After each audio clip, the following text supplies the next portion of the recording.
Alrighty. Dear Diary, episode 3 of The Wind Wakers. So we go to Dragon Roost Isle, excuse me. And honestly, it's a giant volcano that a dragon is using for a toilet. Now we are on our way looking for the first pearl that we need to collect. And we have to, stop whatever's going on in the dragon's, underside.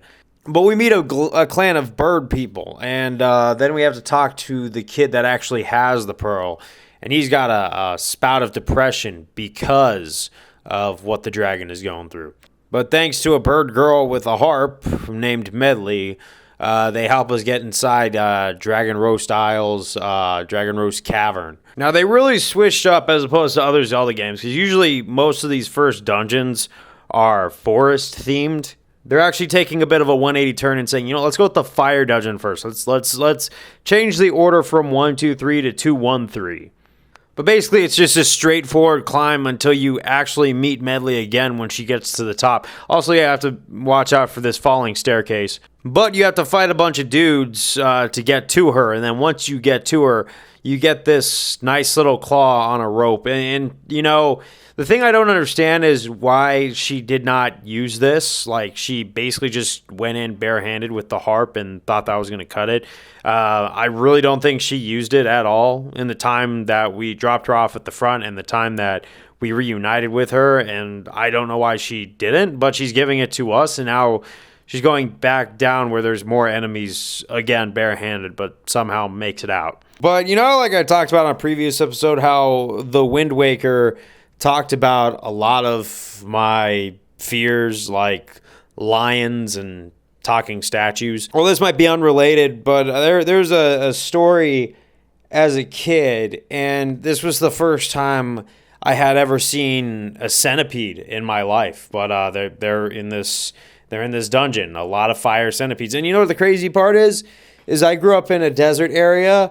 And the first time I saw one, it was a giant desert centipede, and those are the biggest ones we have in the United States, and they come in this bright red color. So this game continues to tap into my childhood traumas because I've never seen one of those things before. And then guess what? Once I finally saw one of those things, I screamed and ran because it had so many different legs. It was big.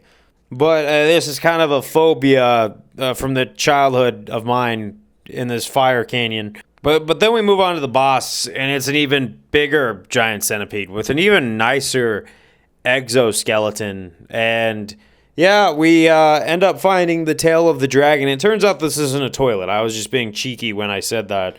It's not really a toilet, but the whole problem is caused because this thing's probably like biting his tail and making him hurt a little bit.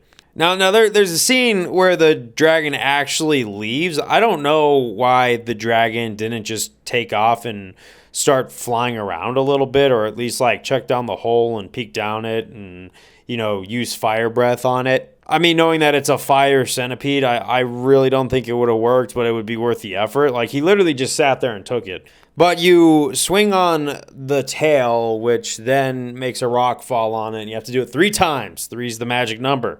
And then you break the exoskeleton, and he looks even thinner, or she looks even thinner, the centipede, and you defeat it, and you go and get the pearl again, and you put courage in the boy, and then, happily ever after. But then it's on to the next island, which is a forest haven.